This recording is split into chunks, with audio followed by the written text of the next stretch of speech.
வணக்கம். இன்னைக்கு மரவள்ளி கிழங்கு வச்சு ஒரு வடை செஞ்சிடலாமா? அதுக்கு இதெல்லாம் ஒரு டம்ளர் உளுந்து எடுத்து ஊற வச்சுருக்கேன். ஒரு கைப்பிடி புழுங்கு அரிசி போட்டு 1.5 மணி நேரத்துக்கு முன்னே ஊற வச்சுருக்கேன். இதை நான் மிக்சியில் தான் அரைக்க போகிறேன்.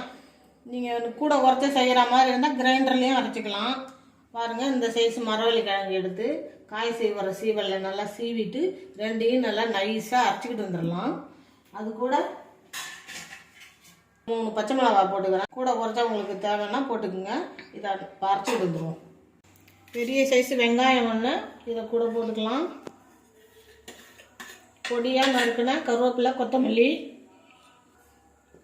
தேவையான அளவு உப்பு போட்டுக்கலாம்.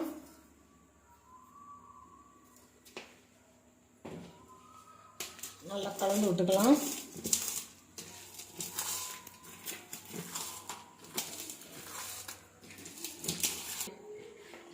எண்ணெய் காஞ்சிட்டு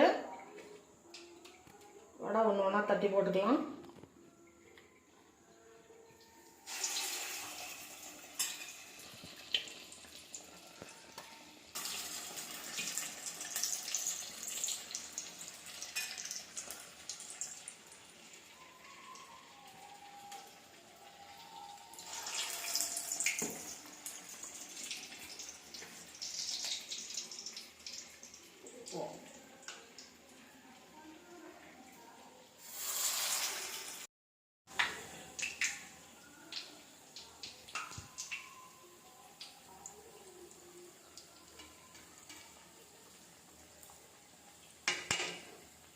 ஒரு பக்கம் நல்லா செவந்துடுச்சு, திருப்பி விட்டுக்கலாம்.